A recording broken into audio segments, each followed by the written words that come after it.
nuti jenne waaqnaa jedhu nuti jenne waaqnaa jedhu nuti jenne waaqnaa jedhu ayyee yaa waaq Oromoon bo'aa jira dhiigni isaa lolaa jira cabaa jira caba Oromoo kanaati fayyisi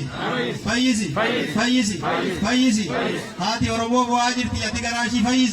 fayyisi yaa waaqsi kadhannaa nu dhagayi yaa waaqsi kadhannaa nu dhagayi Oromootu hidhaa keessa jira hidhaa keessaa nu baasi Oromoon hidhame haa hiikamu kan hidhe haa hidhamu Oromoon hidhame haa hiikamu kan Oromoo hidhe haa hidhamu kan Oromoo balleessuu yaadu ati balleessi yaa waa balleessi nuti jenne waaqnaa jedhu Oromoon haa beeku walaa beeku adde Oromoo adda leencaa haa ta'u Cimini Oromoo cimina qeerransaa haa ta'u Oromoon haa lalistu Oromiyaan haa lalistu Oromoon walaa beektu Oromoon abbaa mirgaa haa ta'u mirgaan bayi mirgaan gadi Oromoon inni mirga jirus inni bita jirus tokkummaansaa haa cimu goon Oromoo gootummaansaa haa cimu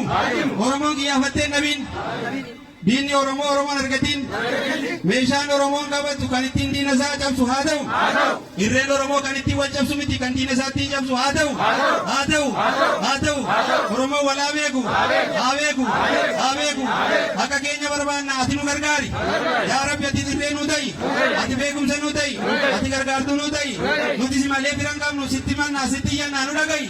si waammannaa nu dhagayi dhugaa keenya dabe dhugaa keenya nu deebisi dhugaa keenya falmannaa nu gargaari tokkummaan Oromoo haa cimu Oromoon walaa beeku walaa tumsu waliin haa jiraatu biyya isaarratti abbaa biyyaa haa ta'u malkaansaa kan Oromooti malkaan Oromoo kan Oromooti dacheen Oromoo kan Oromooti daangaan Oromoo hin sarbamu nuti jenne rabbaa jedhu haa jedhu qeerroon haa bulu qeerroon irreen kee haa jabaatu irreen kee diinaa cabsu otoo qeerroon jiru Oromoon hin sarbamu waadaadha nuti jenne waaqnaa jedhu otoo qeerroon jiru lafeen Oromoo diin Oromoo hin gannamu nuti jenne waaqnaa jedhu akka keenya hin dhiibnu abbaa biyyaa hin taana irreessa milkii haa ta'u irreessa bilisummaa haa ta'u nuti jenne waaqnaa jedhu nuti akka keenya hin dhiibnu nama nu tuqe hin dhiibnu tuma waaqaati tuma gadaati waadaadha waadaa oromummaati waadaan keenyi hin jabu hin jallatu keenya irratti waliif waadaadha hin jabu hin jallatu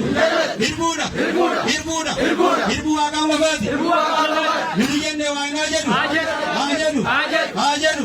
jaalalli Oromoo haa cimu dhageettiin Oromoo haa dhagahamu nuti addunyaa fakkeenya addunyaan nu haa beeku Oromoon haa beekamu kan Oromoo gadi qabu Oromoo irraa haa qabamu kan Oromoo hidhe haa hidhamu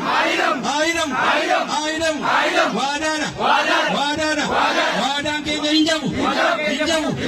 ammallee yaa waaq kan nu keessa deemee nuti malwaksiitu argaa nu keessaa baasi dhooftu tawalwaallee bitamtuu nuti nagarru sit argaa nu keessaa baasi akka namaan barbaannu akka keenya barbaanna isa akka keenya barbaadu nurraa kaasi isa arraba keenya jallisuuf yaadu arraba isaa keessatti laamshesi isa dubbii keenya dhaga'ee namatti dhaga'ee odeessu gurra isaa dibbeetti gadi gadi waaq nuti jenne waaqnaa jedhu haa jedhu anuma kanan beekaa kan itti firan bitaa guutu abbootii siqqeeti kennaa haadhotii siqqeeti kennaa Marre isaanii illee jedhanii illee jenna rabbi nu haa jedhu Oromoo walii haa galchu Oromoo tokko haa galchu hayyuu keenya walii haa galchu beekaa keenya walii haa galchu beekaa keenya walii haa galchu beekaa keenya nu fixaa beekaa keenya nu haa deebisu beekaa keenya nu fixaa kabarate nu fixaa kabarate afaan nu haa deebisu akka bishaanii nu haa godhu yaa rabbi waliin nu urgeessi waliin nu urgeessi afaan tokko nu godhu gubbaa nagaa godhu gala nagaa godhu yaa rabbi